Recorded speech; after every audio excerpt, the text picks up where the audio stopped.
Welcome to another video by freeonlinetrainingvideos.com.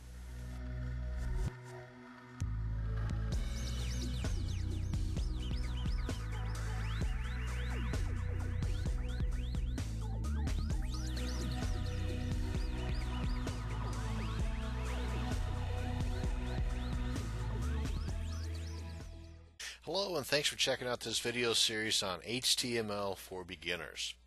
Now, in this video series on beginning HTML, we're going to be introducing you to the computer language called Hypertext Markup Language, aka HTML. This is just like any other foreign language, or for me anyway. It has the basics you can learn to barely get by, as well as more complex parts of the HTML or the language that can result in creating some pretty awesome web pages. When I first started learning HTML, I learned enough for me to get by, enough to get around the coding of websites. With that knowledge, I started understanding the various tags and codes that others were using in their web pages that made different things happen. For example, what made this thing flash off and on? What made this lettering bold and bigger over here but not over there? What made this line up in the center of the page and everything else on the left of it? Things like that. Now, a couple of things you are going to need in addition to these videos.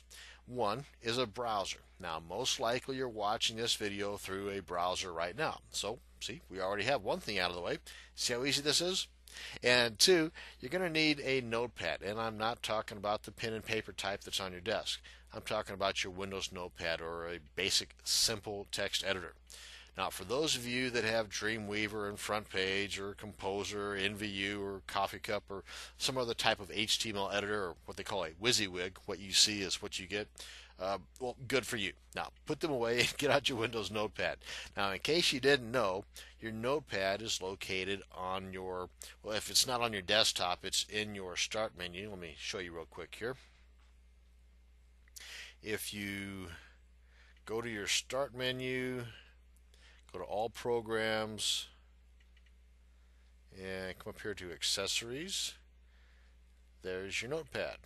Now, I'm using Windows XP, so if you're on some other type of operating system, then yours may be located somewhere a little bit differently, but this is the basics. Now, one thing you can do, or at least it's what I do anyway, because I don't like to go through this process each time just to get my Windows Notepad, is I can go and right-click on my mouse on my desktop, anywhere on the desktop, go to New, and sometimes it's going to be right in here.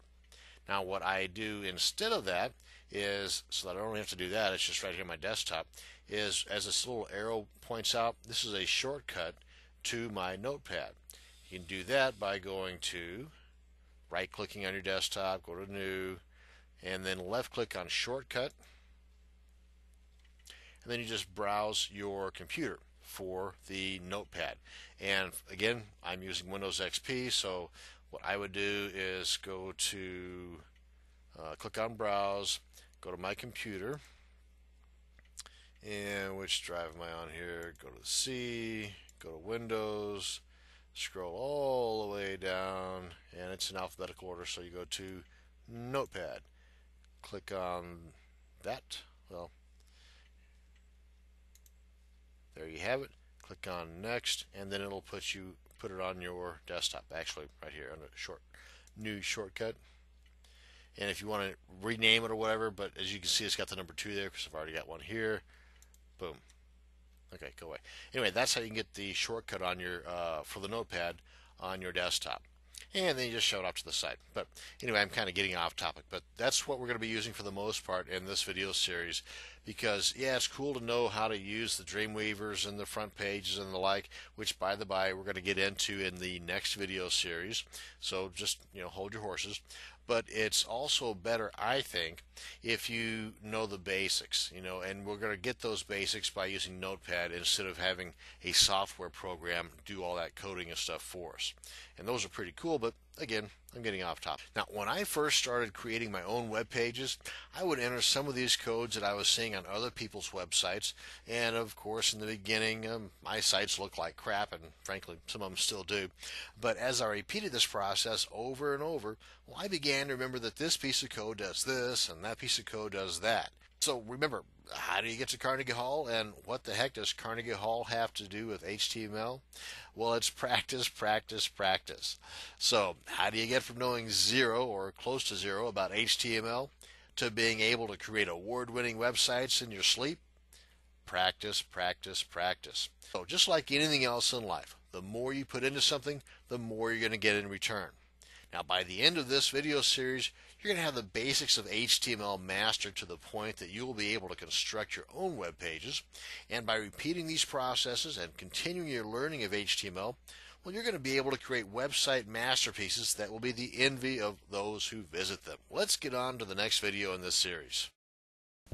Thanks for viewing this training video. Visit freeonlinetrainingvideos.com for more great low-cost videos.